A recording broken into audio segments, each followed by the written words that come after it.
Todos, ¿cómo nos van a escuchar? Buenos días, Inge. Buenos días, Inge. A ver, vamos con la lista, por favor.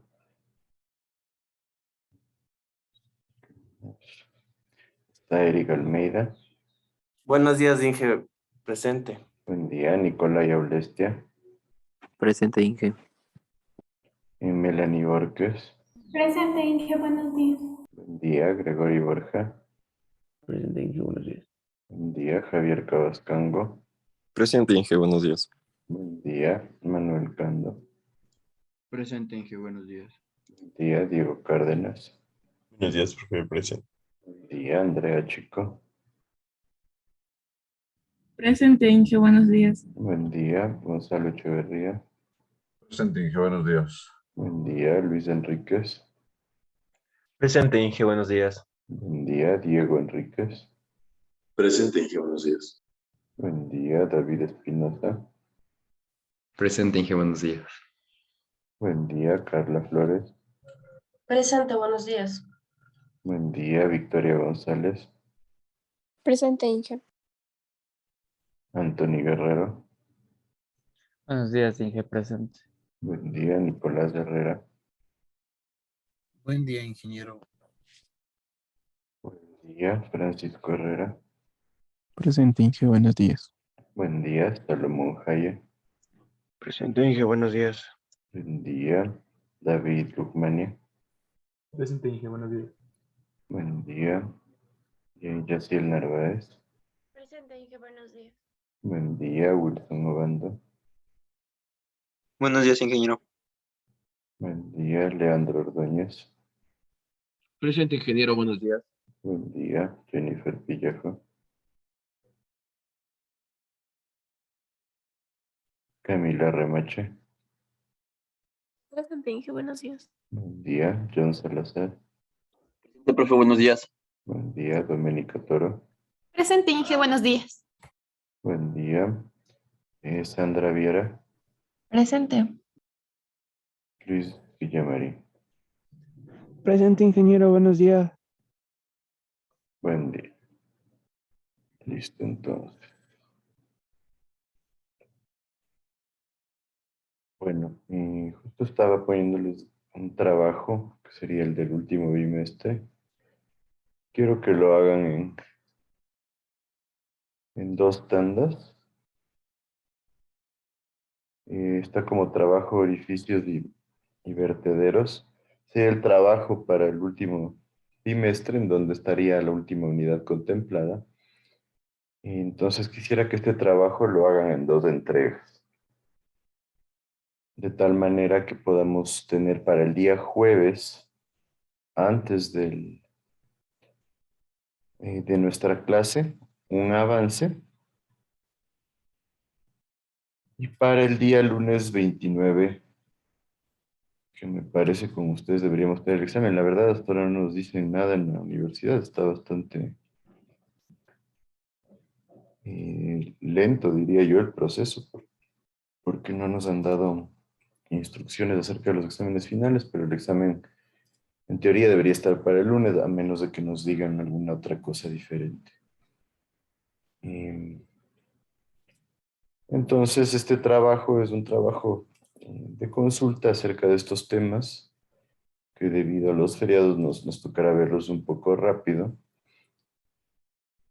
pero la idea es que ustedes para el día jueves tengan ya un avance, o al menos una revisión, la cual quiero que les suban en el trabajo. Y para el día lunes 29 ya me entregarían el trabajo completo. Entonces, ¿sí estaría claro esto? Ya, Inge. Sí. Sí, para todos. Sí, Inge. Listo, entonces el día jueves terminaríamos la discusión en función de ese trabajo y el día lunes quedaría ya su trabajo final. ¿Alguien tiene alguna duda respecto a eso?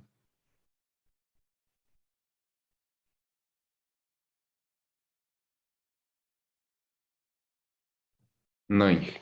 Bueno, Entonces, si es que no hay dudas, vamos a continuar con lo que estábamos viendo.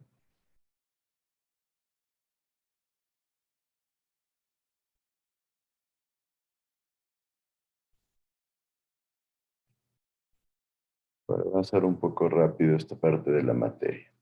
Entonces, vamos a hacer un ejercicio rapidísimo que nos dice, de acuerdo al tema que estábamos viendo, que es flujo crítico, subcrítico, supercrítico, para un canal rectangular de 9 metros de ancho con 7.3 metros cúbicos por segundo de caudal y una profundidad de 0.9, queremos determinar las características del canal. Entonces copien y continuamos rápidamente.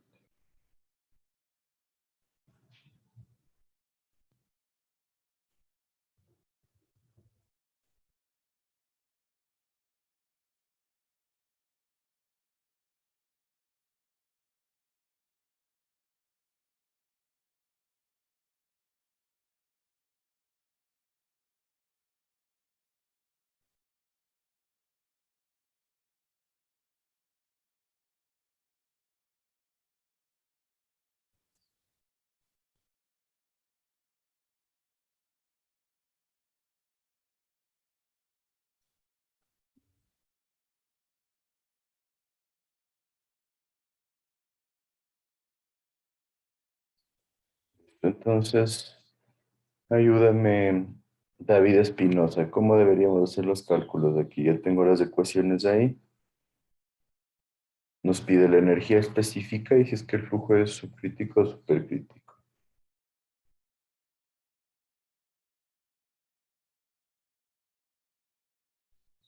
Iríamos reemplazando primero en la ecuación, la de la energía. Ya, perfecto, aquí tengo la Tendríamos ecuación de la energía. Sí, nuestra sería igual. profundidad, que es 0,9 Ujú. más 1 sobre 2G, 981, por lo que estamos en metros. No hay paréntesis, paréntesis. La Q era el caudal, ¿no? La Q minúscula que era, ¿recuerdas? Eh, la energía específica. No, es el caudal unitario, que es el caudal por unidad de ancho. Ah, sí, sí, Entonces, aquí mejor. aquí el Q sería igual al caudal total que lo tenemos acá. Y el ancho lo tenemos acá. ¿Cuánto me da la Q minúscula? Ya le veo.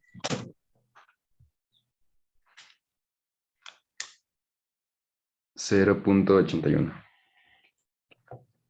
0.81. Esto estaría en metros cúbicos por segundo metro, ¿no? Por cada metro de ancho. Entonces, tendríamos aquí 0.81 sobre Y, que sería la profundidad, en este caso 0.9, al cuadrado. ¿Cuánto me da la energía específica?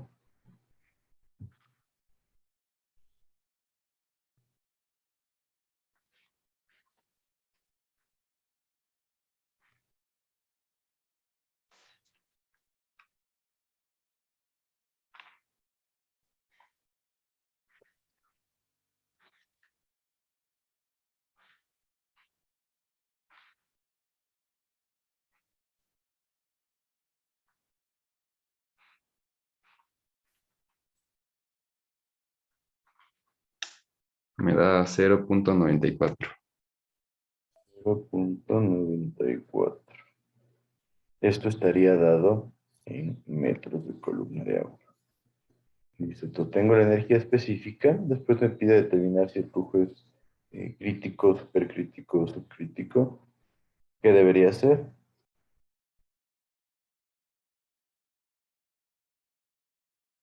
Tengo dos opciones ahí. ¿Recuerdas, David?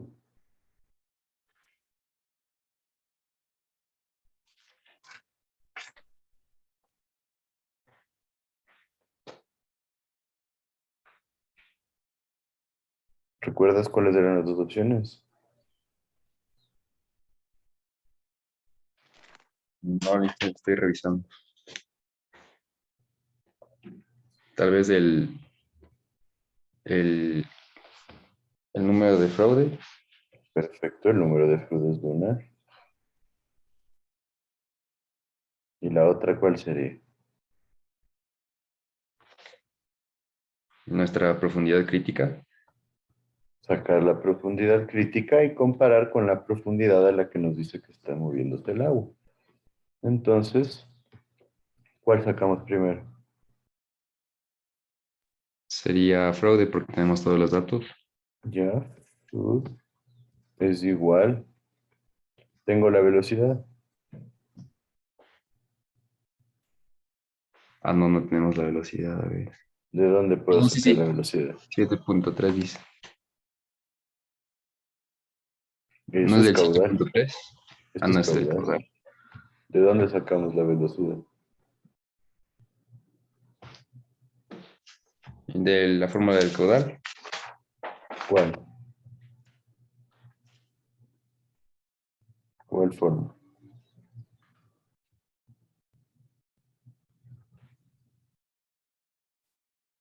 Podemos utilizar esta fórmula que dice... Ah, no, no, no. Vale. Podría ser con el caudal, pero ¿de qué fórmula del caudal? Profe, ¿no sería solamente caudal sobre área? Puede Porque ser. tenemos dimensiones. Caudal sobre área. Entonces tengo el caudal 7.3 metros cúbicos por segundo. ¿Y el área sería igual a qué? Como es rectángulo sería el ancho 9 por la profundidad, 0.9. 9 por 0.9. ¿Cuánto me da la velocidad? Le da 0.90. 0.90 metros por segundo. Perfecto. Entonces tengo velocidad 0.90 y acá abajo tengo la raíz de G 9.81 por Y, que sería la profundidad. Como estamos en un canal rectangular, la profundidad hidráulica es igual a la profundidad física, entonces 0.9. ¿Cuánto me da el número de flujo? 0.30. 30.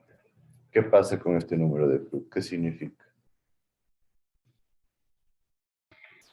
Está por debajo del 1. Es menor a 1 y eso significa que Subcrítico. Subcrítico. ¿Perdón? Flujo subcrítico.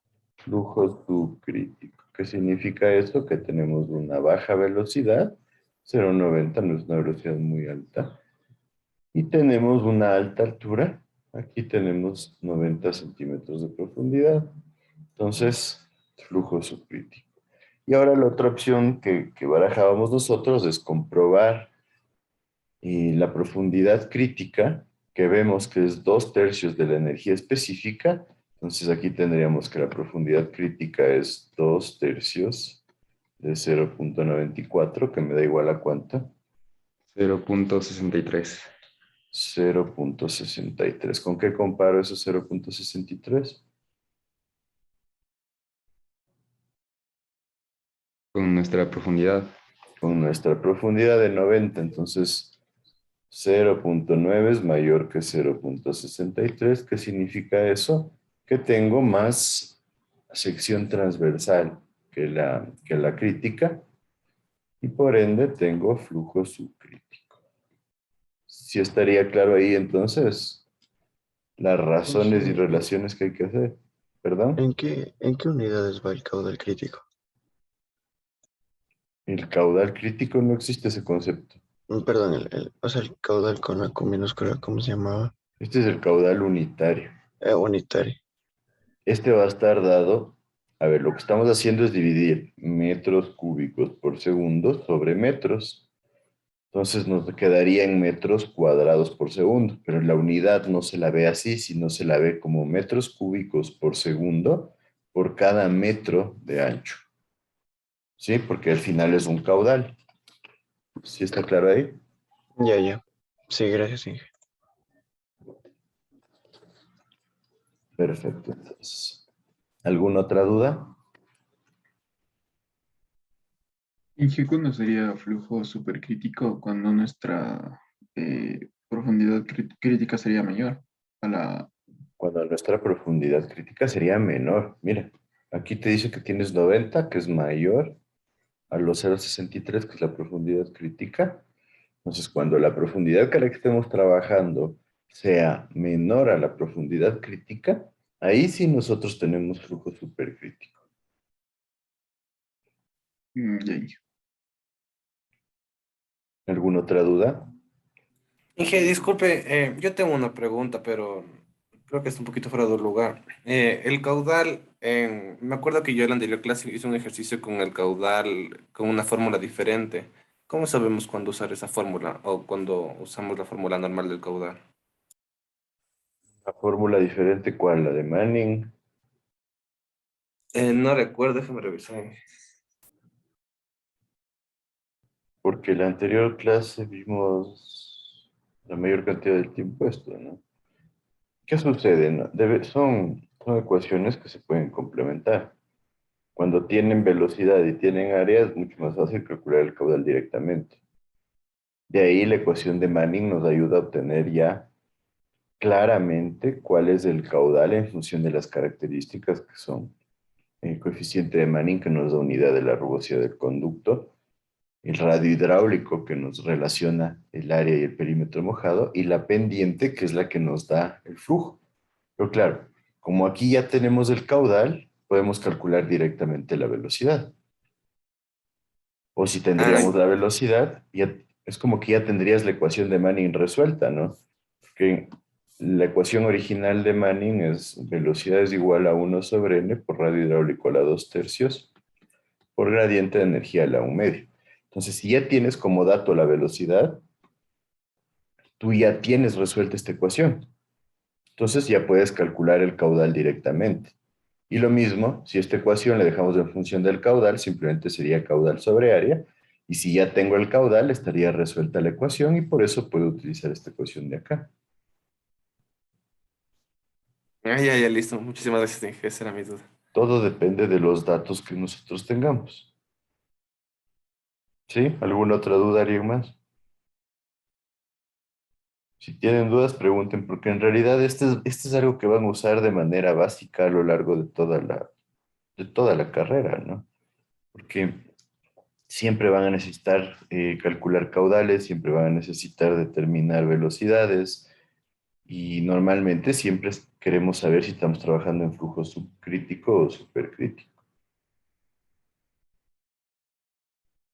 ¿Qué me dicen? ¿Nadie más?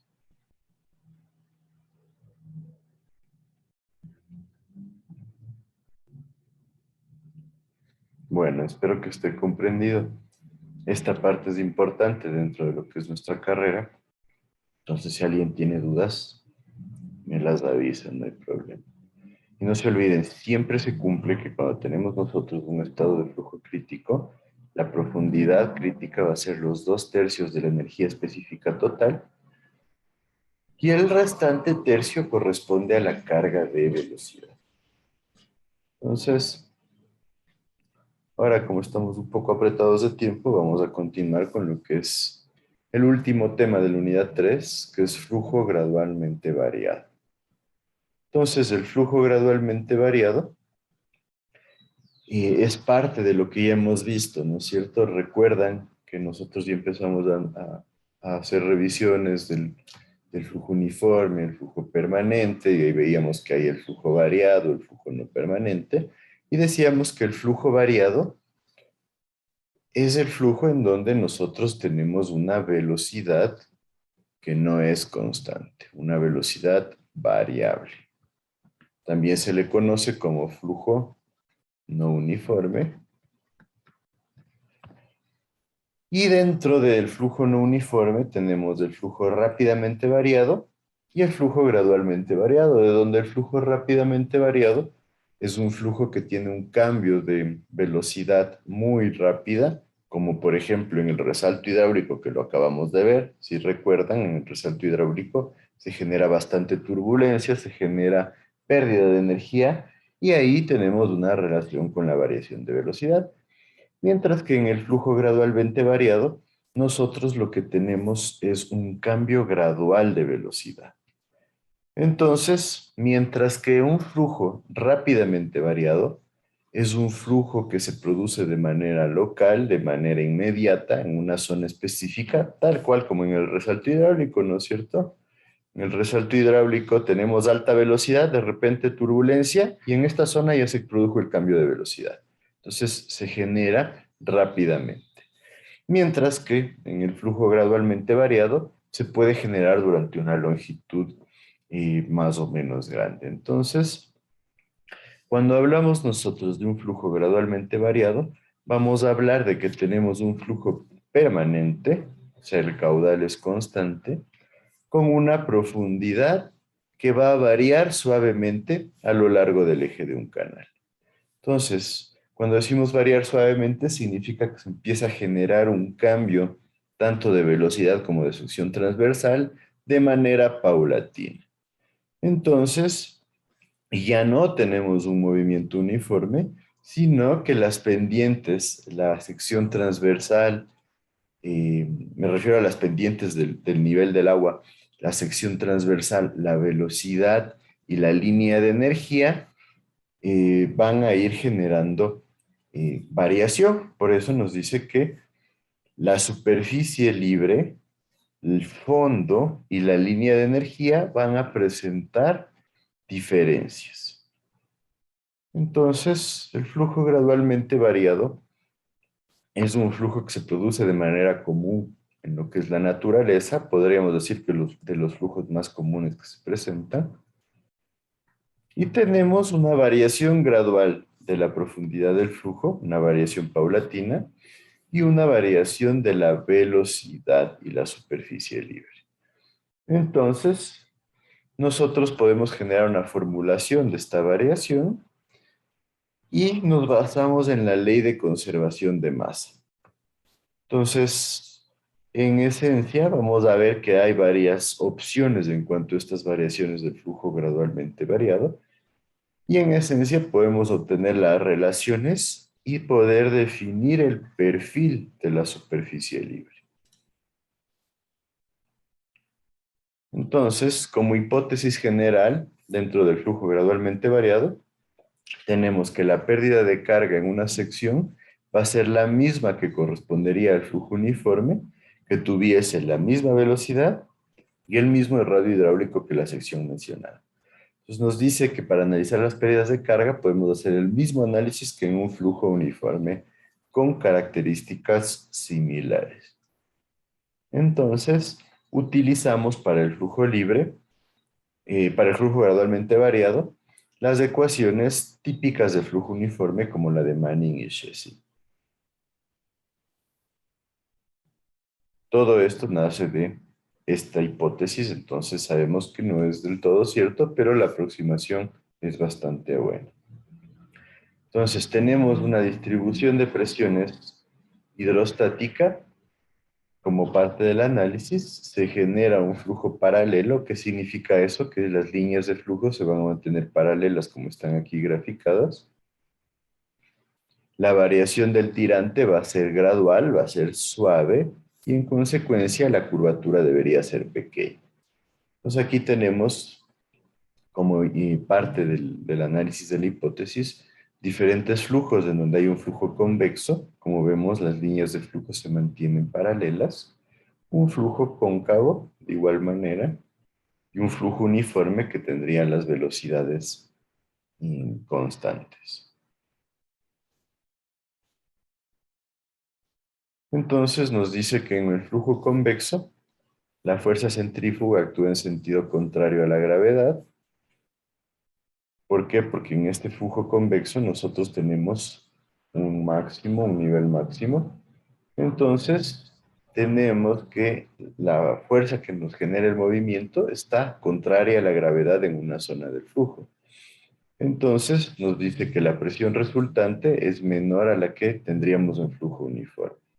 En un flujo cóncavo, en cambio, la fuerza centrífuga va en un momento a actuar en el mismo sentido que la gravedad, en esta parte de acá, y ahí nosotros tendríamos, lo contrario al caso anterior, tendríamos una presión resultante mayor a la que tendríamos en flujo uniforme.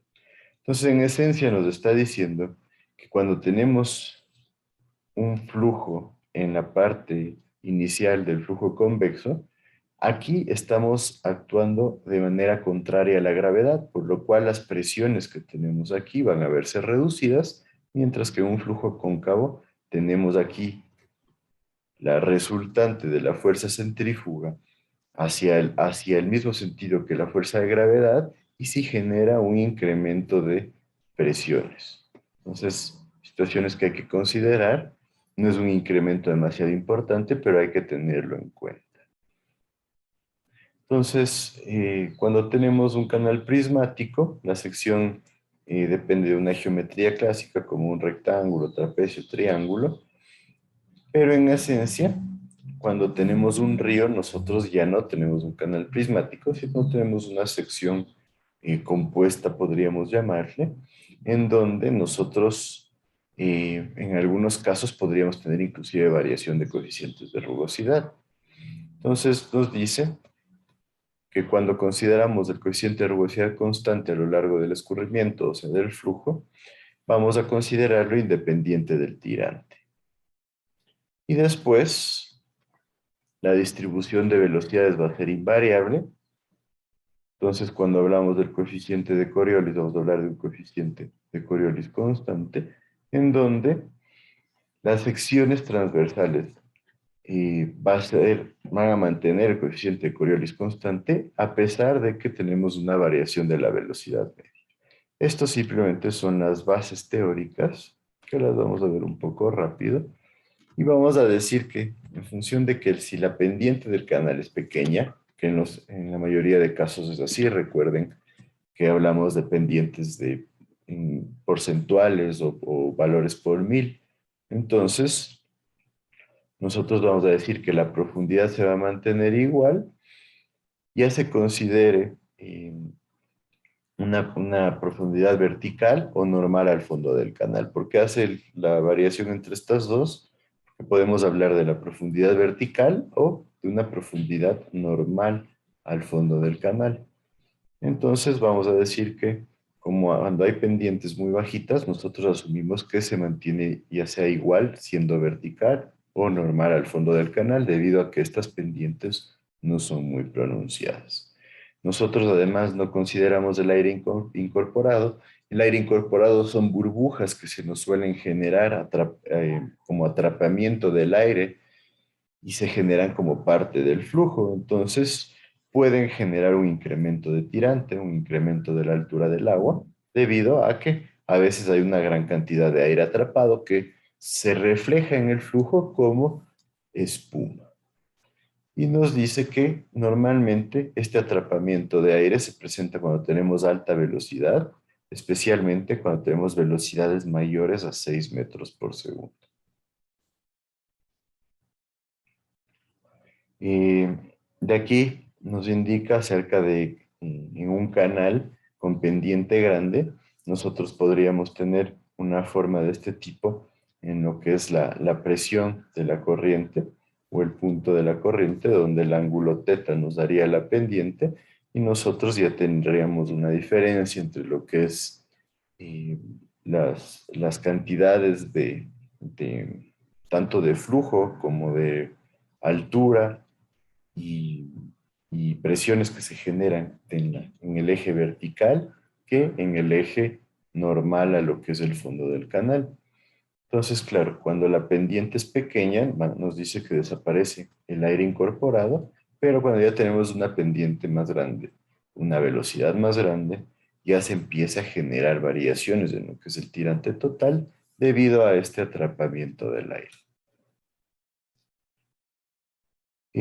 Tenemos factores que van a generar una influencia. Recuerden el factor de capacidad Z, que depende de la sección transversal y del ancho de nuestro espejo de agua.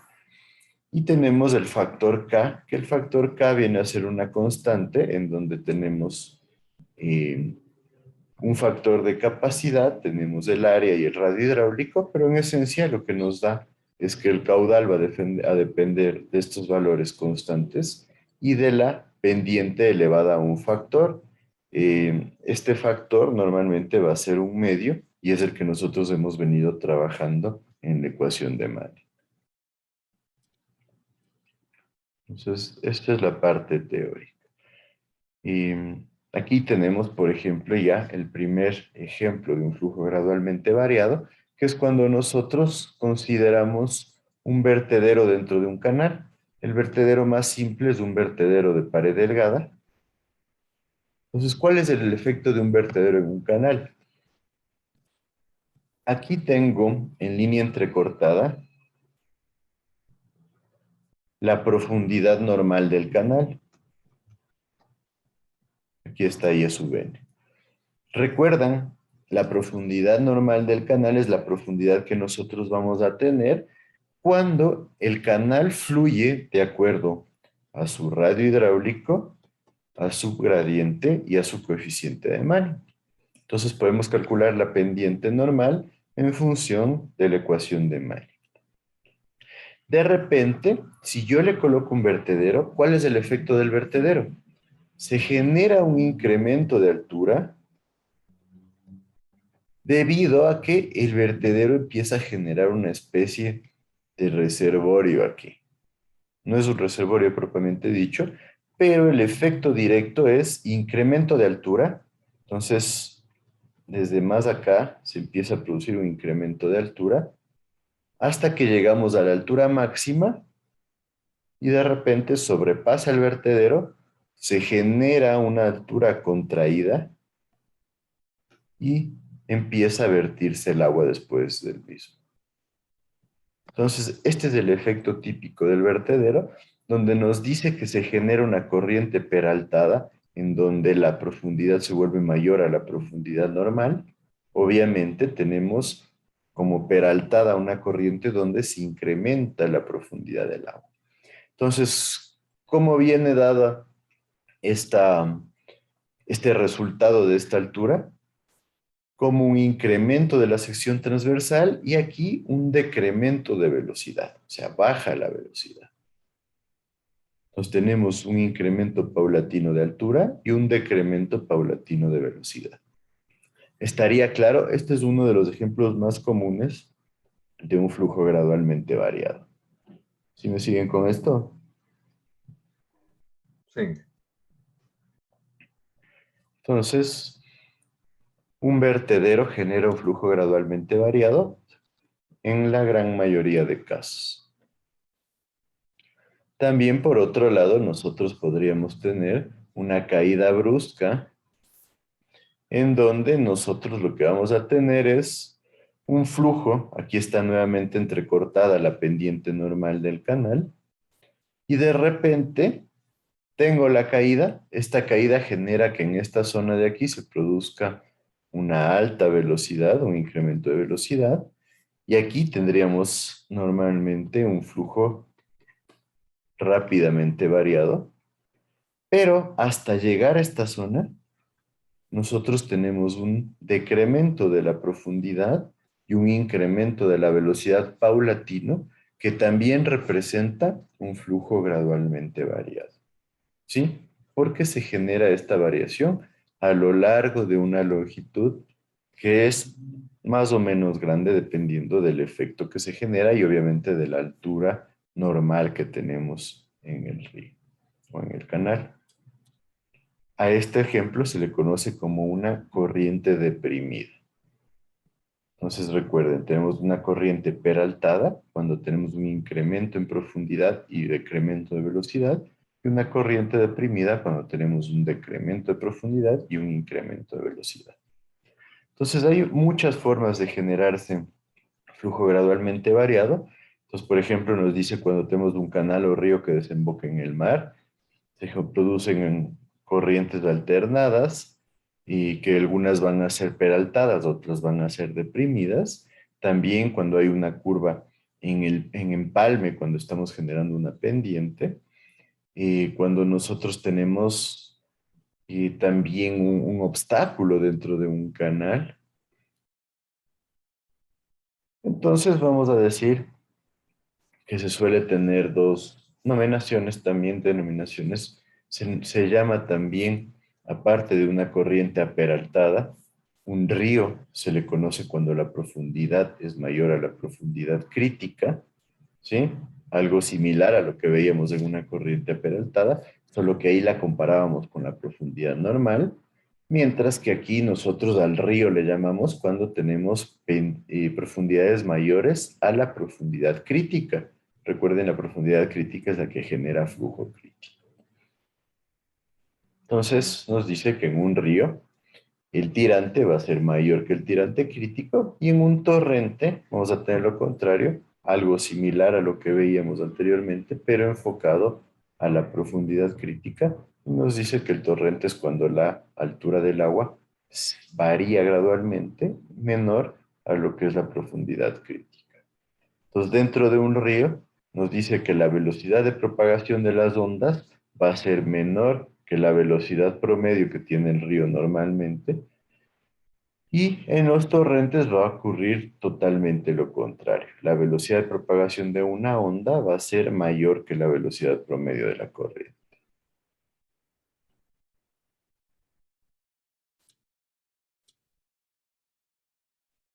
Entonces también tenemos pendientes suaves y fuertes en función del lecho. Nos dice que las pendientes suaves es donde nosotros tenemos el tirante normal mayor que el tirante crítico y pendientes fuertes donde nosotros tenemos el tirante normal mayor que el tirante crítico. Entonces el tirante normal, recuerden, depende de las características propias del canal y en la pendiente crítica depende de las características que tengamos en cuanto a velocidad crítica y a profundidad del canal. Entonces la pendiente suave, cuando la profundidad normal es mayor a la crítica, y pendiente fuerte, cuando nosotros tenemos la profundidad normal menor a la crítica.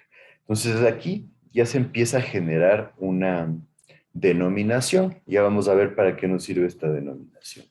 Nos dice que las pendientes suaves se les llama pendientes tipo M. M viene de mild, que tiende a hacer una referencia a lo que es suave. Y las pendientes fuertes se les conoce como tipo S, que viene de steep, que es pronunciado. Entonces ya tenemos la subdivisión tipo M corresponde a pendientes suaves donde la profundidad normal es mayor a la profundidad crítica y las pendientes fuertes tipo S, steep, vienen dadas cuando la profundidad normal es menor a la profundidad crítica.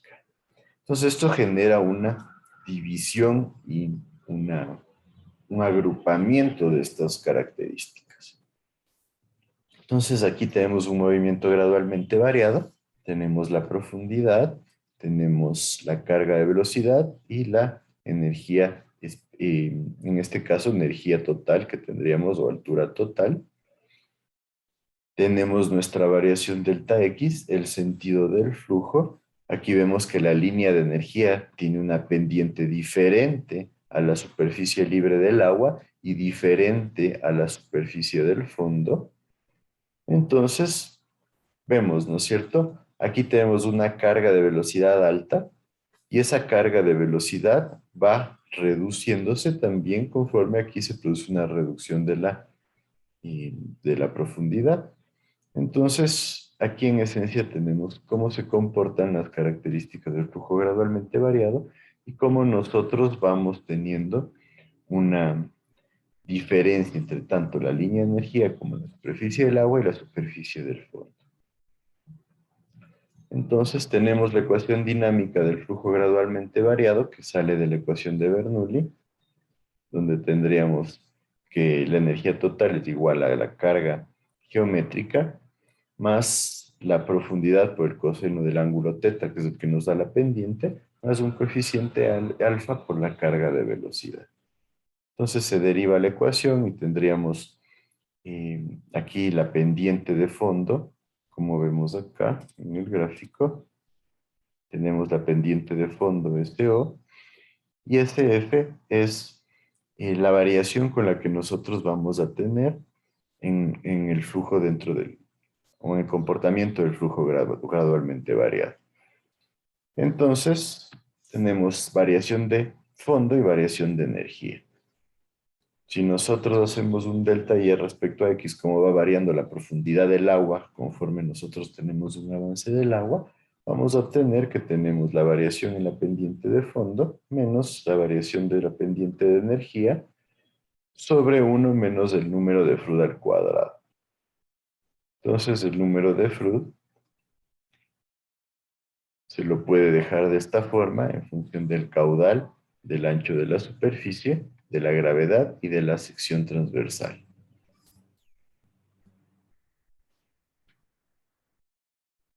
Entonces se puede aplicar también la ecuación de Manning y ecuación de Chassid, dependiendo de cuál estemos aplicando. C es el coeficiente de Chassid, N es el coeficiente de Manning, y aquí está la obtención del número de Froude al cuadrado en función de caudal, ancho de la superficie, gravedad y área.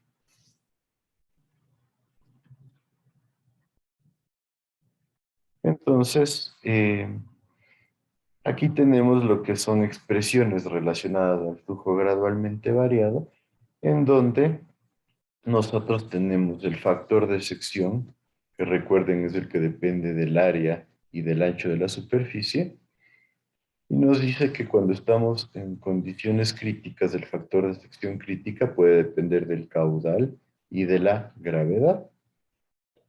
Y lo mismo podemos relacionar nuestro factor de sección crítica con el factor de sección normal y obtener esta ecuación de aquí, que es la ecuación que puede obtener el número de Froude al cuadrado. ¿Sí? Entonces, en esencia, lo que nos está diciendo aquí es que para obtener el número de Froude, nosotros lo que hacemos es relacionar el factor de sección crítica con el factor de sección normal de una sección cualquiera. No vamos a hacer demasiado hincapié en estos porque son ecuaciones que se van volviendo cada vez más complejas, pero dentro de la ecuación para movimiento permanente, o sea, caudal constante, pero gradualmente variado, velocidad variable de manera progresiva, podríamos obtener esta ecuación de aquí en función del coeficiente K y del factor de sección. Entonces recuerden, el coeficiente K es el que corresponde a la parte que mantendríamos nosotros como constante dentro de un canal cualquiera, que es lo que está aquí, para cualquier sección dentro del movimiento gradualmente variado. Y el factor Z es el que depende de nuestro factor de sección, que es áreas al cubo sobre ancho de la superficie. Entonces, esta es la ecuación que normalmente regula el flujo gradualmente variado. Ahora, nosotros vamos a tener como delta y la variación de profundidad respecto a X dentro de la ecuación del movimiento gradualmente variado. Y nos dice que si delta y con respecto a X es mayor a 0, entonces el tirante aumenta en dirección de la corriente. La superficie libre se levanta. Esto se da en los ríos peraltados, como ya vimos, y en los torrentes deprimidos. Entonces, aquí tenemos un claro ejemplo cuando delta Y se incrementa con respecto a X. Vemos igual que la gradiente del agua varía respecto a la gradiente del fondo de manera positiva. O sea, tenemos un incremento de una pendiente del agua respecto a la pendiente del fondo.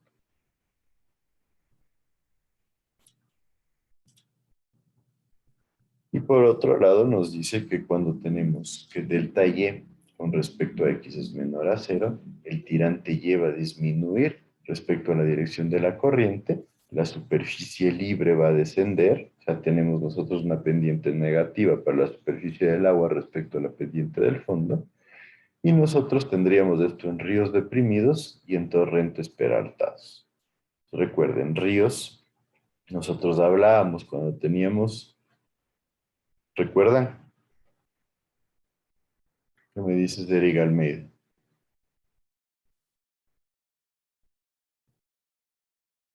¿Cuándo teníamos ríos?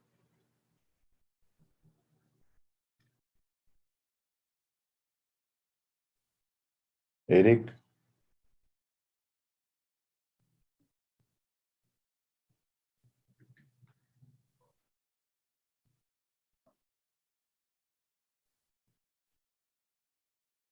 ¿Estás ahí, Eric, o no estás?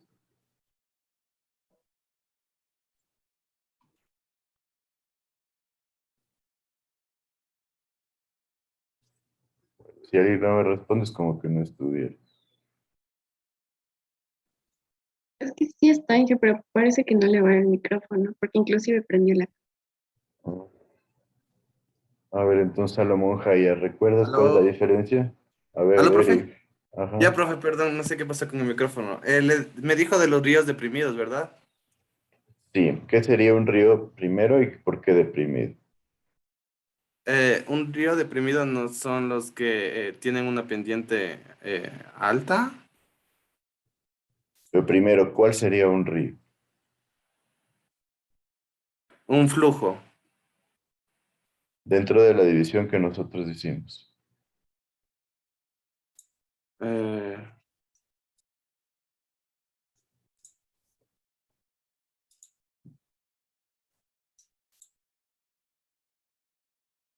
no, profe. ¿Qué dijimos del río? ¿Qué es la característica del río? ¿Cuál es la característica del río? La altura Y es mayor a la Y crítica. La altura Y es mayor a la profundidad crítica. Perfecto. ¿Y qué hablamos para que sea deprimido?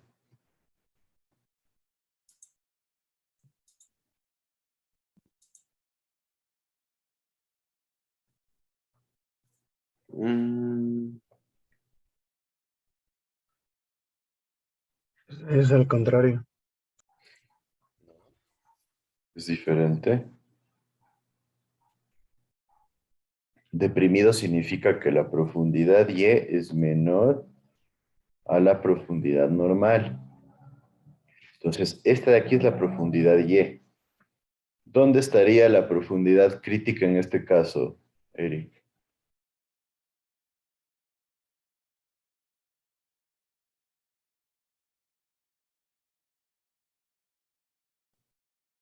Para un río deprimido, ¿dónde estaría? En el gráfico respecto a esta línea que está en negro.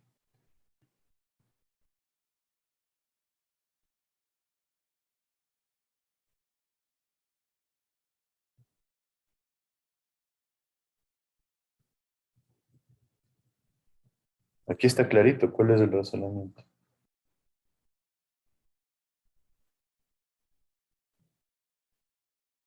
El Y crítico estaría más abajo y la altura normal sería más arriba. La Y profundidad crítica estaría más abajo y la profundidad normal estaría más arriba.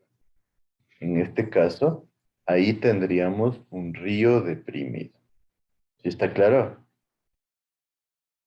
sí, Y un torrente peraltado, ¿qué características tendría en cambio?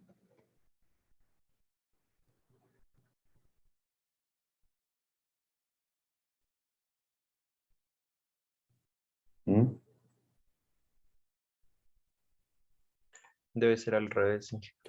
Al revés, un torrente significa que la profundidad Y es menor a la profundidad crítica y peraltado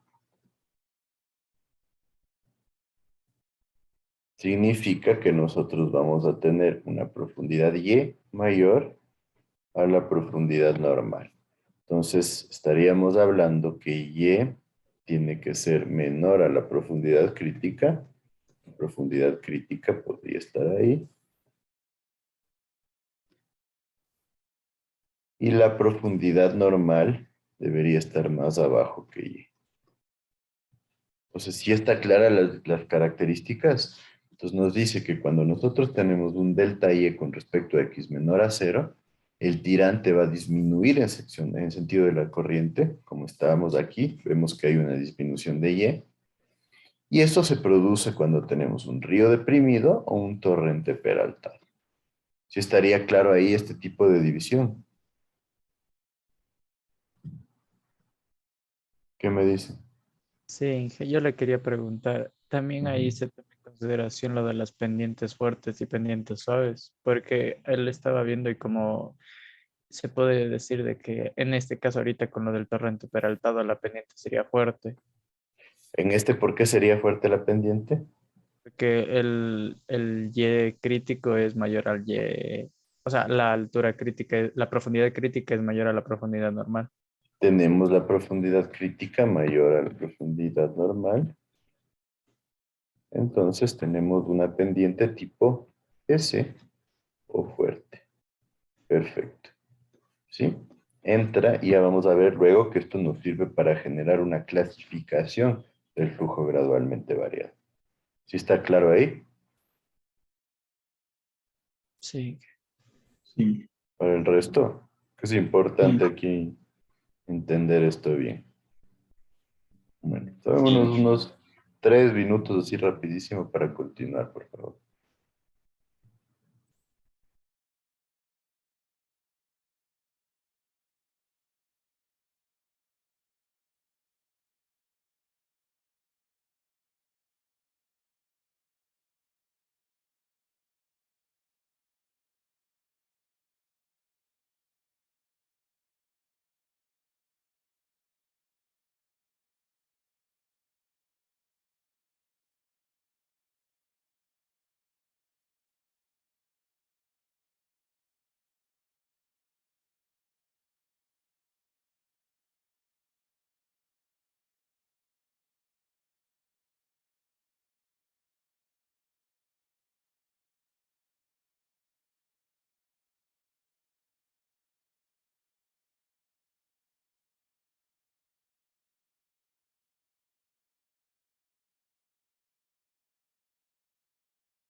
Listo, entonces continuamos. Muy bien.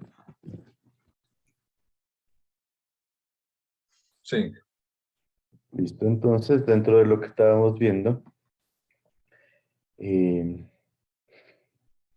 nos dice qué ocurre cuando el tirante del agua en un movimiento gradualmente variado se hace igual al tirante crítico. Entonces, nos diría que Z se hace igual al Z crítico y por ende nosotros tendríamos que delta Y con respecto a X se vuelve infinito. ¿Y qué significaría?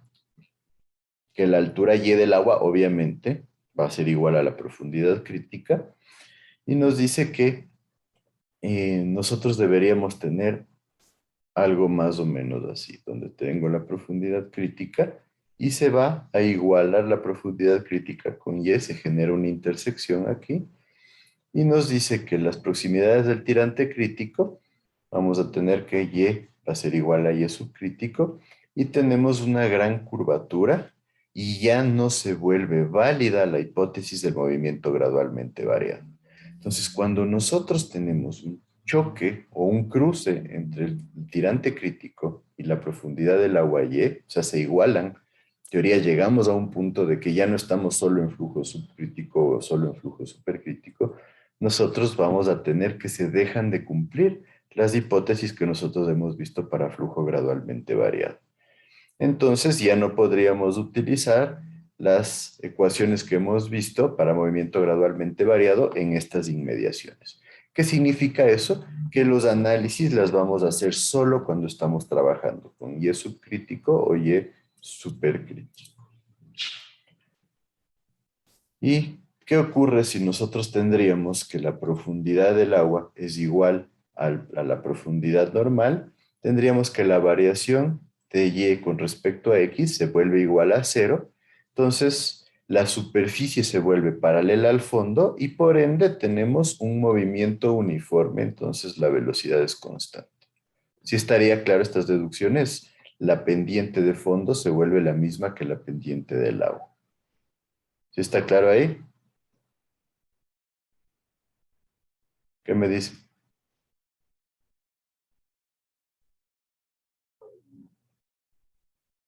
¿Sí o no? Sí. ¿Qué me dice? Entonces, tengan en cuenta, cuando se cruza la línea del flujo crítico, o sea, Y sub C con el flujo normal, se deja de producir un flujo gradualmente variado. Cuando nosotros tenemos que se iguala la pendiente con la pendiente normal, se igualan nuestras pendientes de fondo y nuestra pendiente del agua y por ende nosotros tenemos un flujo uniforme. Y cuando nosotros tenemos que el tirante Y crece de manera indefinida, nos dice que la variación de Y con respecto a X genera una pendiente S sub O, S de fondo, horizontal. Entonces, en teoría no tendríamos ya una variación de flujo a menos de que exista algo que esté generando ese movimiento. Porque al ser horizontal, la gravedad deja de generar una influencia. Entonces, esos son los 3 puntos críticos. Ahora, nosotros vamos a generar, y obviamente siempre un diseño en función de la profundidad del flujo proyectada, y nosotros debemos predecir normalmente esta profundidad del flujo. Entonces, dentro de los análisis, nosotros vamos a identificar los diferentes perfiles de superficies que podríamos manejar.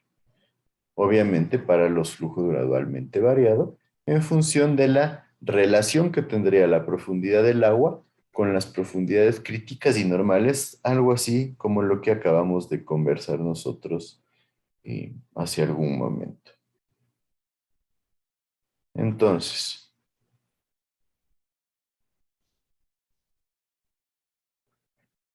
vamos a partir de lo que ya hemos visto nosotros, diciendo que una pendiente suave corresponde a la M de 1000 que ya la vimos cuando la profundidad normal es menor a la profundidad crítica. Una pendiente crítica C es cuando la profundidad normal es igual a la profundidad crítica. O sea, a menos de que haya alguna situación que genere variación en el flujo, tendríamos un flujo crítico. Una pendiente pronunciada, que ya la vimos, S de Steve, corresponde a una profundidad normal menor a la profundidad crítica. De ahí tenemos horizontal H, cuando la pendiente de fondo es igual a 0, o sea, no hay la gravedad a nuestro favor. Y una pendiente adversa A es cuando la pendiente del fondo es menor a 0, o sea, tenemos una pendiente negativa.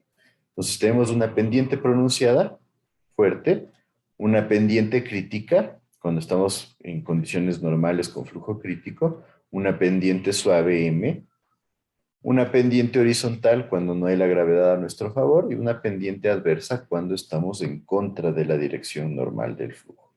¿Sí estaría clara esta división? Entonces, M suave por 1000, C crítica, S pronunciada por Steve, horizontal H y adversa A.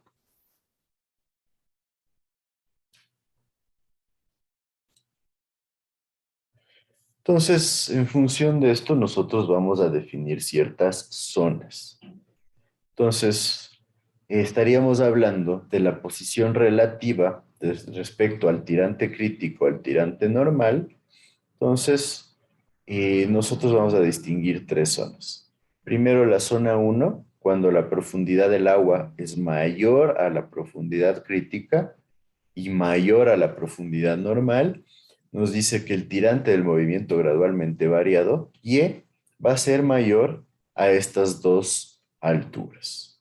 La zona 2, cuando nosotros tenemos que el tirante que estamos trabajando es mayor al tirante crítico y menor al tirante normal, o también cuando la altura del agua es mayor al tirante normal y menor al tirante crítico, hablamos de una zona 2.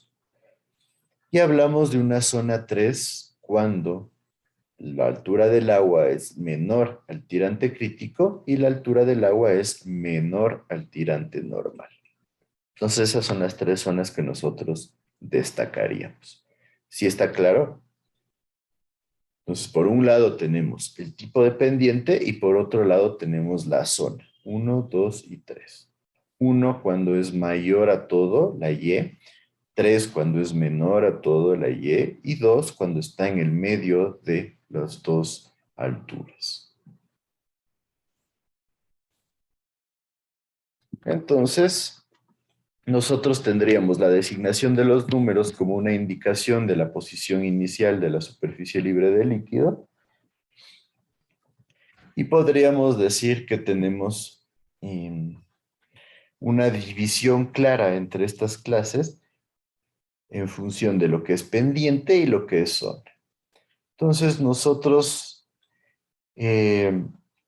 vamos a decir ciertas características. Nos dice, por ejemplo, cuando nosotros tenemos canales con pendiente cero o pendientes adversas, o sea, H o A, nosotros tendríamos que el flujo tipo 1 no puede existir, o sea, el flujo de la zona 1. Porque el flujo nunca puede ser uniforme en canales cuesta arriba o canales horizontales. Y por ende la profundidad normal no está definida. Por otro lado, el flujo tipo 2 no existe en canales con pendiente crítica porque la profundidad crítica y normal tienen que ser idénticas cuando nosotros tenemos pendiente crítica. Entonces estas dos características son bastante importantes. ¿Sí me están entendiendo esto? ¿Qué me dicen? Sí. Listo, entonces no se olvide. Cuando tenemos pendientes 0 y adversas, no se puede dar el flujo tipo 1. ¿Cuál es el flujo tipo 1? Cuando nosotros tenemos la altura del agua mayor que la crítica y mayor que la normal. ¿Por qué no se puede dar? Porque estamos con una pendiente adversa. Estamos cuesta arriba o estamos sin influencia de la gravedad. Y también el flujo tipo 2, que es cuando nosotros tenemos un flujo dentro de lo que es crítico y normal, no se puede dar cuando tenemos profundidad o más bien dicho, pendiente crítica, por el hecho de que cuando hay pendiente crítica tienen que igualarse la profundidad normal y la profundidad crítica. Entonces nosotros tenemos una clasificación de este tipo. En función de la pendiente del canal, se le da un nombre de perfil.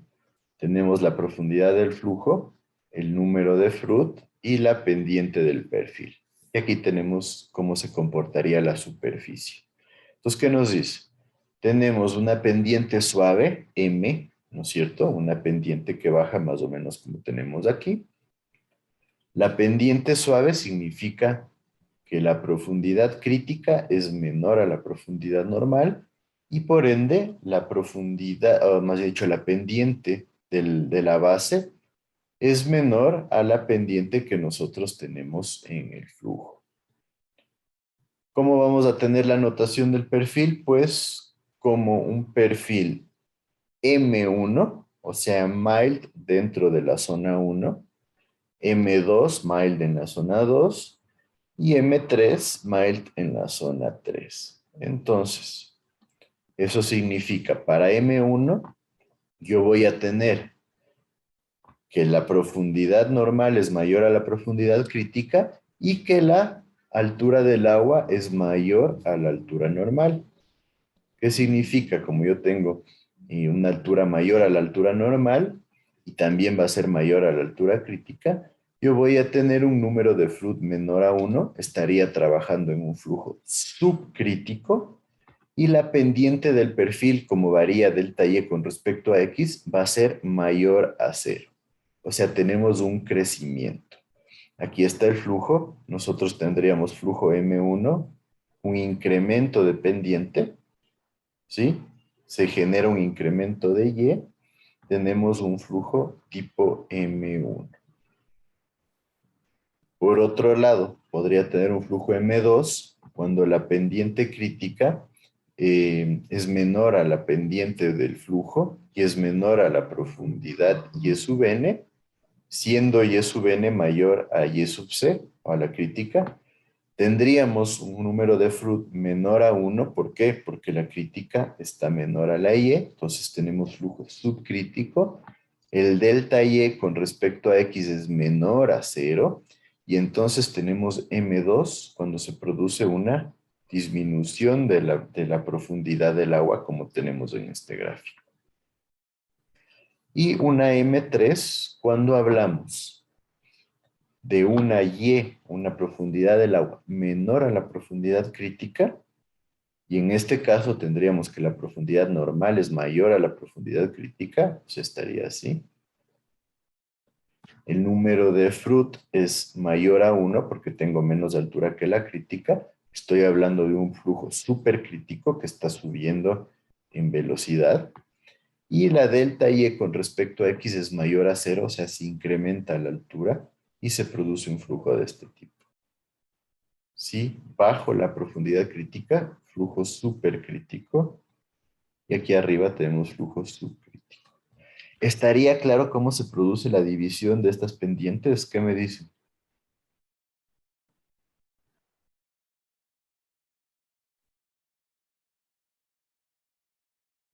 Sí. ¿Sí? Entonces tenemos todas las tipologías en función del tipo de pendiente y cómo se comportan las profundidades del flujo.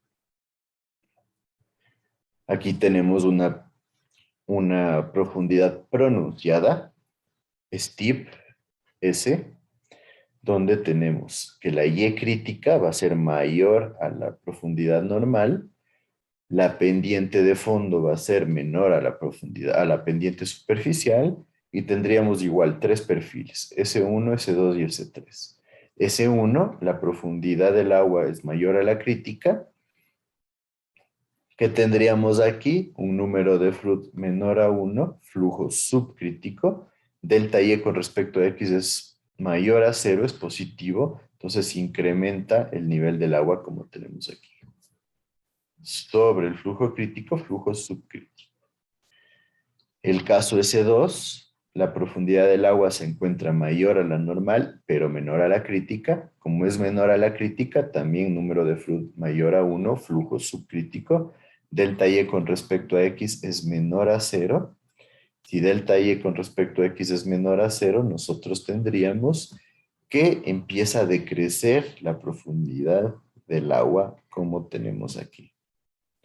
Y S sub 3 significa que la profundidad Y es menor a la profundidad normal y obviamente es menor a la profundidad crítica. También tenemos flujo subcrítico con número de Froude mayor a 1.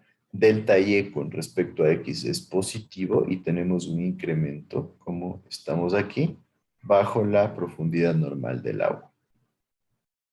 Entonces vemos, esto normalmente puede ocurrir cuando tenemos una grada, ¿no es cierto? Viene el flujo, se produce una grada, tenemos flujos S1 aquí, y S2 cuando está ya incrementando su velocidad, y también cuando yo tengo una compuerta, tengo flujo S1, cuando nosotros estamos hablando de que se empieza a incrementar el nivel del agua debido a la acción de la compuerta, y S3 cuando se empieza a producir alta velocidad, va decreciendo la velocidad y incrementando la altura del agua, S3 después de la compuerta. En el caso anterior no vimos el ejemplo, pero lo que tenemos es un flujo M1 cuando tengo una compuerta y empieza a subir el nivel del agua, M3 cuando en la parte baja de la compuerta se empieza a incrementar la velocidad, y M2 cuando ya llega a la velocidad de un máximo y empieza a disminuir, por ejemplo, cuando hay una caída. Entonces, tenemos varios ejemplos de situaciones comunes dentro de lo que son canales, y ahí tenemos flujo gradualmente variado. Entonces, por eso es que el flujo gradualmente variado es tan común. De ahí nosotros tenemos el flujo C. Recuerden, C significa que la pendiente es crítica, o sea, la profundidad crítica es igual a la profundidad normal. Y dentro del flujo C también sucede que la pendiente de fondo es menor a la pendiente que nosotros tendríamos en el flujo. Aquí solamente hay caso C sub 1 y C sub 3. Recuerden que la notación de zona 2 no viene. ¿Por qué? Porque son iguales el flujo crítico y el flujo normal. Entonces ahí tendríamos, en el caso C sub 1, la profundidad Y es mayor a la profundidad crítica. El número de Froude es menor a 1 porque nosotros tenemos que Y es mayor a la crítica. Y tendríamos que delta Y con respecto a X es mayor a 0, de donde nosotros tenemos un flujo que va creciendo, como vemos aquí. Y por otro lado tenemos un flujo C sub 3, en donde la pendiente Y es menor a la Y subcrítica. Tenemos un número de Froude mayor a 1 y delta Y con respecto a X es mayor a 0. Se produce un flujo de este tipo. Aquí entonces tenemos cuando hay una compuerta, lo mismo, C sub 1 se produce antes de la compuerta y C sub 3 después de la compuerta.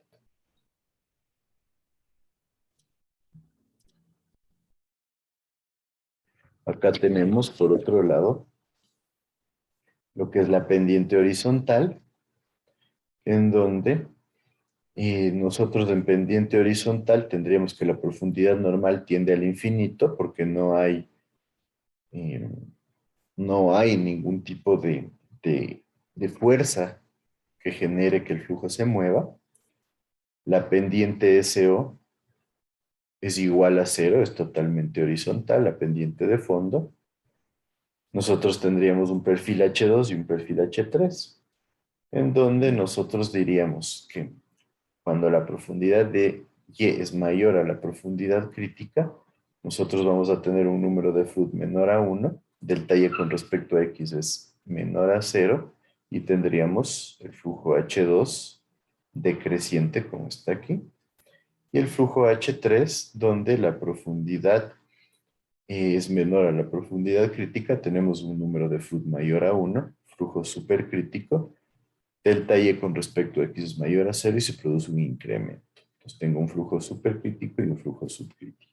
Esto sucede con una compuerta cuando tenemos H2 en la parte anterior a la compuerta, que empieza a decrecer el flujo, debido a la acción de la velocidad de H3, que empieza a incrementar su altura, pero en flujo supercrítico, y aquí nuevamente después se puede producir H2. Entonces vemos que este tipo de flujo se puede producir por la acción de la compuerta, donde tengo flujo que estaría estable a menos de que no exista cuando no exista la compuerta. Entonces, cuando yo coloco la compuerta, se empieza a generar la influencia de este flujo y se empieza a generar movimiento, como vemos aquí. Este movimiento tiende a ser de alta velocidad y después, obviamente, porque no hay ninguna pendiente que nos apoye para generar flujo, se produce un decrecimiento de este tipo.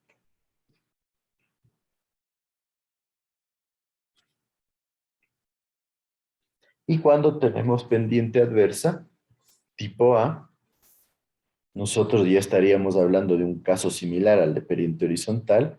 Por ejemplo, cuando nosotros tenemos una compuerta, esta compuerta tiene una altura del agua, yo la abro y esto me va a generar esta carga que se genera aquí, me va a dar una velocidad, esa velocidad va a incrementarse aquí y luego va a ir decreciendo hasta llegar a un punto donde se estabiliza y tiende a disminuir hasta ser cero. ¿Por qué? Porque ya no hay la fuerza que genere el movimiento del flujo. Entonces, con una pendiente adversa, nosotros tendríamos que la pendiente es menor a cero, no existe una profundidad normal, ¿sí?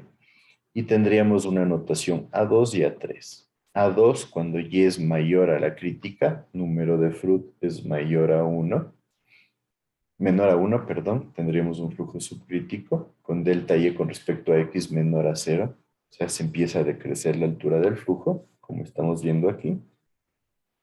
Y A3, cuando la profundidad del agua es menor a la crítica, tengo un número de Froude mayor a 1, un flujo supercrítico, y delta Y con respecto a X se incrementa. Entonces, vemos el comportamiento del flujo. Esos son todas las denominaciones que nosotros tendríamos para los diferentes flujos en el movimiento gradualmente variado. ¿Está clara para ustedes esta división de flujos? ¿Qué me dice?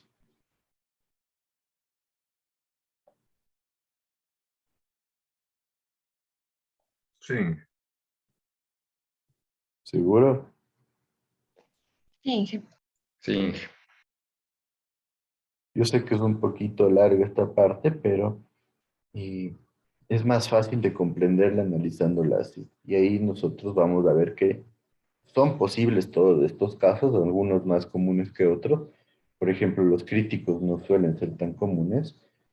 Y, por ejemplo, los de pendiente adversa y horizontal tampoco suelen ser tan comunes, pero hay que tomarlos en cuenta. Entonces, tendríamos luego el análisis de qué es una curva de remanso. Ustedes deben haber escuchado el remanso.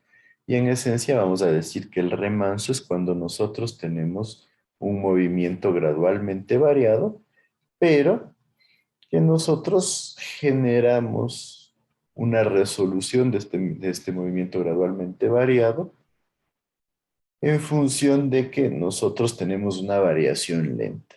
Entonces, por eso muchas veces se habla del remanso como algo calmado, porque nosotros hablamos de un remanso cuando tenemos un movimiento que va variando de manera gradual. Entonces, en esencia, cuando nosotros podemos calcular el tirante y nosotros podemos determinar que tenemos una sección de control en un punto extremo, nosotros vamos a generar lo que es un cálculo de un remanso. Entonces nos dice, va a ser la longitud del remanso comprendida entre uno de los puntos extremos, que va a ser nuestra sección de control, en donde el tirante puede ser calculado, tal cual como hemos visto, y otra sección en donde nosotros vamos a tener que el tirante es igual al tirante normal. Ahí específicamente vamos a hablar de un remanso. Pero el remanso normalmente se le enfoca en lo que es un movimiento gradualmente variado. Entonces, para definir las características del perfil de flujo, nosotros normalmente tenemos un método de integración gráfico-numérica, un método de integración directa o un método tramo a tramo. ¿De dónde? Normalmente el más común es el método tramo a tramo. Aquí en la integración gráfica, nosotros generamos una gráfica con los perfiles, como tenemos aquí. Tenemos el eje del movimiento gradualmente variado, determinamos la profundidad 1, determinamos la profundidad 2, que van a corresponder a una longitud 1 y a una longitud 2. Y tendríamos que x, o sea, la variación de la distancia va a ser igual a la x2 menos x1, la longitud en el punto 2 menos la del punto 1. Entonces podríamos integrar delta x desde x1 hasta x2, y esto sería igual a la integral desde y1 y y2 de delta x con respecto a delta y. Y todo multiplicado por delta y. Entonces en esencia tendríamos un delta de la sección transversal del flujo. Entonces en función de esto nosotros podríamos determinar delta x con respecto a delta y para cada tramo, y nosotros podríamos sacar la variación de área. Entonces, en esencia, nosotros para este caso deberemos partir de conocer la profundidad normal de la sección de control, que sería y, y luego nosotros, por ejemplo, identificamos que tenemos una pendiente suave, tipo 1, suponemos un valor para el tirante, calculamos el delta y con respecto a delta x en función de la ecuación general del movimiento gradualmente variado, y calculamos delta x con respecto a y como la inversa de lo que calculamos anteriormente. Entonces con esto construimos una curva de forma que yo voy a tener los valores para delta x con respecto a y. Entonces tengo como varía x con respecto a y, la grafico, y aquí tendría mi movimiento gradualmente variado.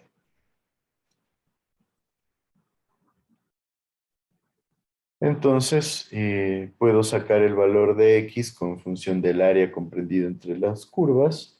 Empiezo a generar un delta A para cada delta x que se va generando, y de repente el área va a ser igual a al valor total de la sumatoria de x, que va a ser la integral desde y1 hasta y2 de delta x con respecto a y por delta y. Entonces, cuando medimos el total de áreas, vamos a tener el total de x, y nosotros podemos ya con esto graficar la curva.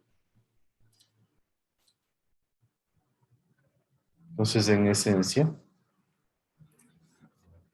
lo que vamos a tener es el valor de y. Para ese y, cada y tenemos área, tenemos perímetro, tenemos radio hidráulico. Normalmente también se le incluye aquí el ancho del canal, la velocidad, la pendiente de fondo. Todo esto estaría comprendido dentro de K en este otro método. De ahí tendríamos el número de Froude.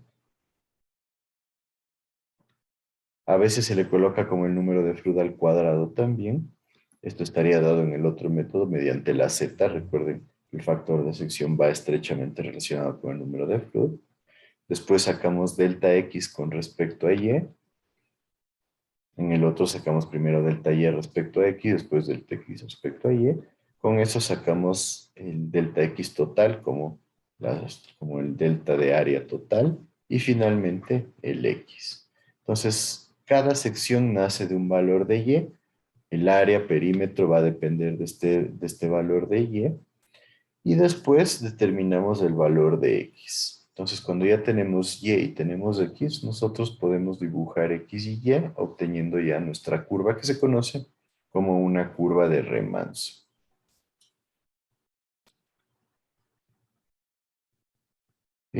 Aquí les he puesto un ejercicio, pero ese ejercicio les voy a dejar para mañana, creo. Veamos. Sí, porque no quiero acabar la parte teórica. Digo, para el miércoles. Entonces, de ahí tenemos el método directo tramo a tramo, que como les decía es el más común, en donde el método tramo a tramo lo que hace es dividir el canal en pequeños tramos y calcular separadamente cada uno de los tramos, considerando como que en ese tramo el movimiento es uniforme. Entonces, en esencia, tendríamos una sucesión de tramos donde para cada tramo el flujo va a ser uniforme. Entonces, aquí tendríamos un canal prismático con una longitud delta X, con una sección 1 y una sección 2. Sección 1 aquí, la sección 2 acá. Entonces vemos cómo tengo la pendiente de la línea de energía, la pendiente del nivel del agua y la pendiente de fondo. Delta X es la distancia entre la sección 1 y 2. Y aquí tengo mi plano de referencia horizontal. Entonces tengo mi altura Y1, mi altura Y2, el de Y2 es mayor a Y1, y tengo mi carga de velocidad en 1 y mi carga de velocidad en 2. Se producen las pérdidas, que va a ser la gradiente de energía multiplicado por delta X. Recuerden que HF son las pérdidas sobre la longitud. Más bien dicho, es la pendiente, más bien dicho, la pendiente es igual a las pérdidas sobre la longitud. Entonces, la pendiente multiplicado por la longitud nos va a dar las pérdidas. Y con esto, el método tramo a tramo se basa en la aplicación de la ecuación de la energía, donde tendríamos que la pendiente de fondo por delta X más la profundidad Y sub 1 más la carga de velocidad en 1 va a ser igual a la profundidad Y sub 2 más la carga de velocidad en 2 y más las pérdidas que se generan como la pendiente, más bien dicho, la gradiente de la línea de energía multiplicado por la longitud delta X. Entonces yo podría dejar esto en función de la pendiente de fondo multiplicada por delta X menos la gradiente de la línea de energía multiplicada por delta X como la diferencia de la energía en el punto 2 menos la energía en el punto 1, que es una variación delta de energía. Entonces delta X va a ser la variación de energía sobre la diferencia de las dos pendientes. Entonces, la pendiente de la línea de energía se la puede obtener como el resultado de la ecuación de Manning en función del coeficiente de Manning, la velocidad y el radio hidráulico. Y con esto, yo podría decir que para un tramo con longitud delta X, vamos a tener que la pendiente de la línea de energía va a ser el promedio de los valores de la línea de energía al inicio y al final del tramo. Entonces aquí está mi profundidad normal, mi movimiento gradualmente variado, aquí se empieza a producir la variación de Y, hasta llegar a un valor máximo para este caso del ejemplo.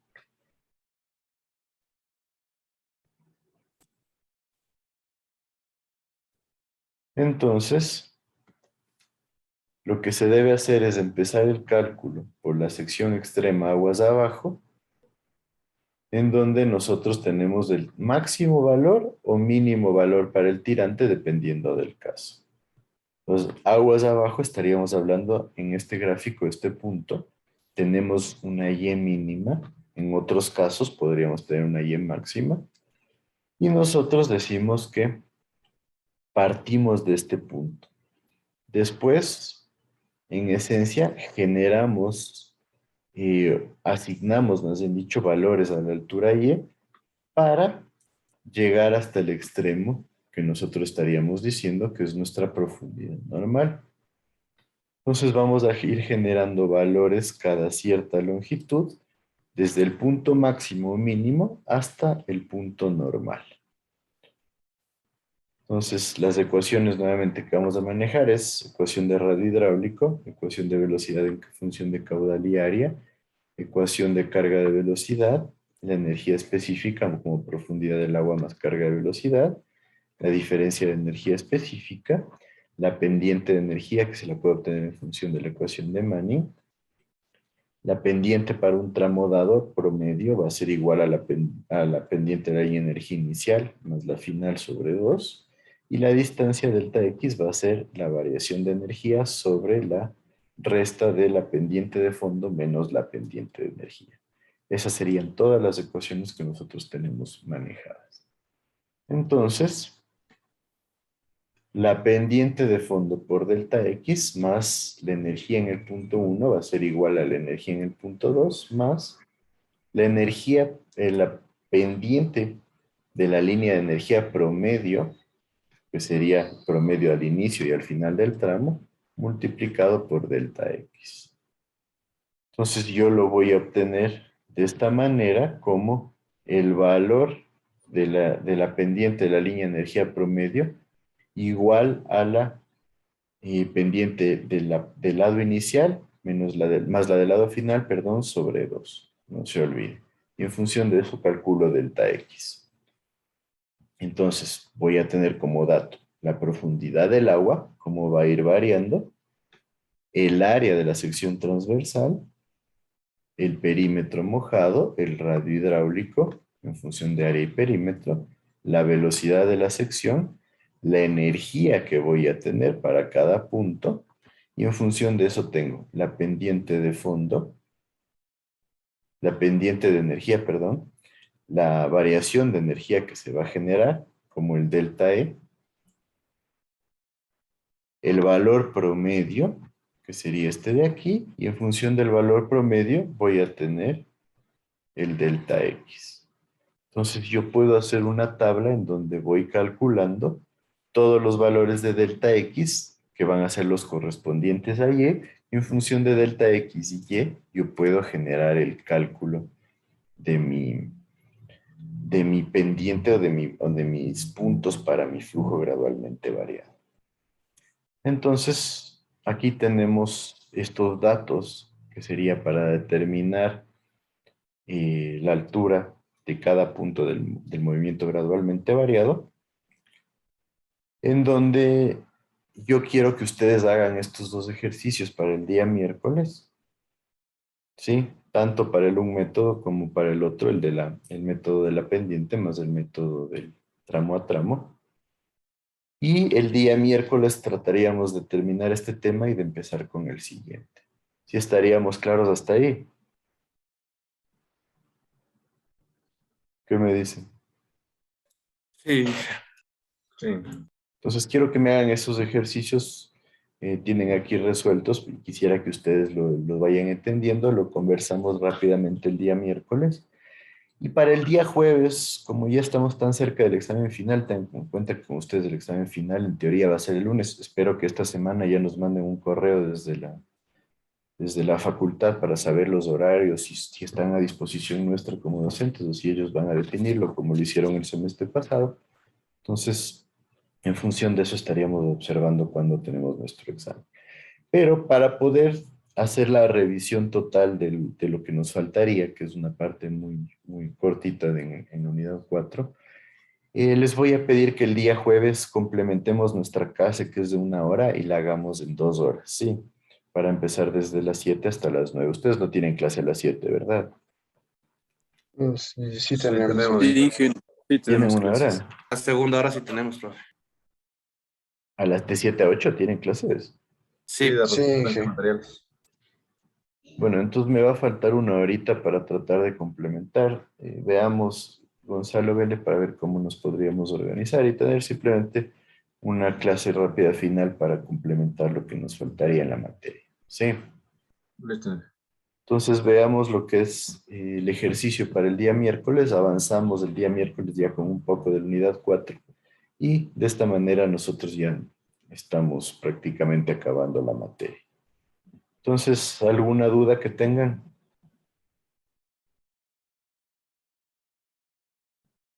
Profe, todo esto iría en el examen final. Veamos cómo nos va hasta el miércoles con los ejercicios de aquí. Normalmente estos ejercicios son fáciles de calcular. Entonces, en función de cómo nos vaya el miércoles, le vemos. Pero en teoría, hasta lo que hagamos el miércoles debería ir en el examen final.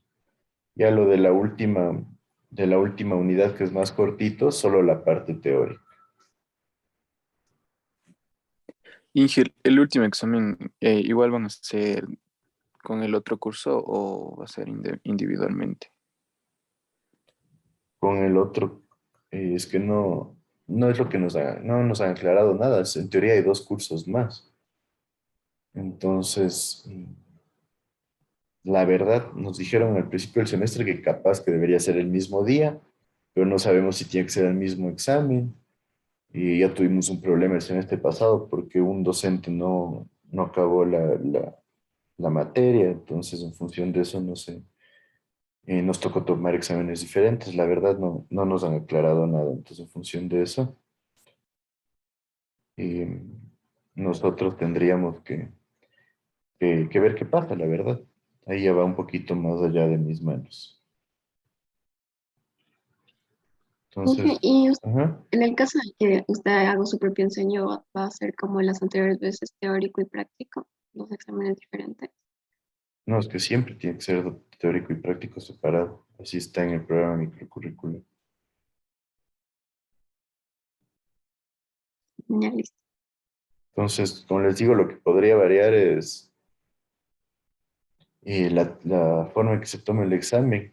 Depende de lo que nos digan. Espero, como les digo, que sea esta semana. Yo les avisaría ahí y en función de eso ya continuaríamos. Entonces, yo ya voy a mandar un correo. Igual voy a conversar con los otros profesores porque al final, si no nos dicen nada, nos organizamos con los otros profesores y en función de eso ya podemos continuar. Listo, profe.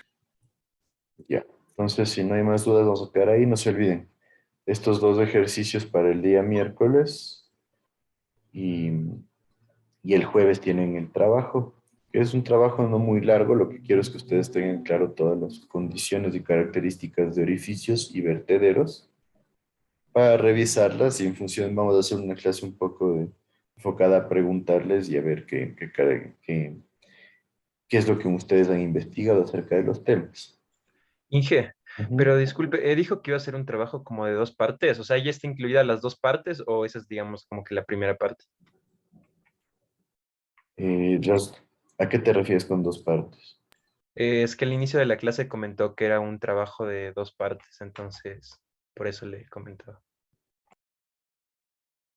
O sea, como está ahí, es enfocado a la última unidad que nosotros vamos a manejar. Sí, no se olviden que igual como trabajo extra ya les mandé, no es obligatorio y es un tema totalmente aparte. Entonces, este trabajo final no va a ser tan largo, pero sí quiero que todos tengan clara la temática para poder generar un conversatorio el día jueves. Y como les digo, si nos falta algo de tiempo, nos tocará organizarnos para tener una clasecita extra, capaz del mismo jueves en la tarde o, o algo por el estilo. Entonces, ¿alguna otra duda? No hay. Bueno, si no hay dudas, quedemos ahí y nos veríamos con ustedes el día miércoles. Hasta luego, Inge. Buen día a Gracias. todos. Inge, ¿Sí? ingeniero, yo quería con mi grupo comentarle una situación. ¿Qué pasó? Lo que pasa es que en las notas de nosotros tenemos en la parte de consultas una consulta sin calificar. Entonces, eso nos está bajando el promedio bastantísimo a mi grupo. No creo Queríamos que saber. nadie tenga una consulta sin calificar, la verdad. Sí tengo, incluso ayer les mandé la captura a mis compañeros a uno de mis compañeros para que vea, porque la primera consulta está calificada, pero la segunda Sí, es está que sin las notas de calificar. todos los trabajos están dentro de eso, porque si ven es el porcentaje que equivale a todo lo que correspondía a notas. Lo que pasa es que no puedo poner muchas variables en el aula virtual, entonces se tiene una nota de teoría, una nota de práctica y una nota de trabajos. Entonces todo lo que está como varias consultas está dentro de una sola nota.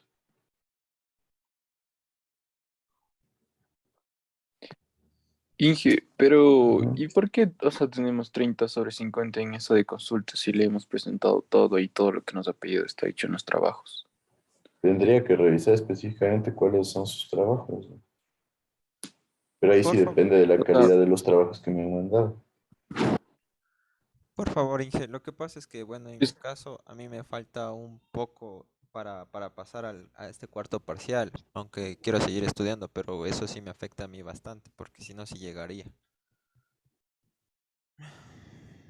Y No sé si tendría que revisarle, si me puede manda un revisar. mensaje, reviso sus trabajos, pero la verdad, y ya los dos anteriores trabajos prácticamente les puse la nota completa, entonces ya también deben motivarse un poco, ¿no?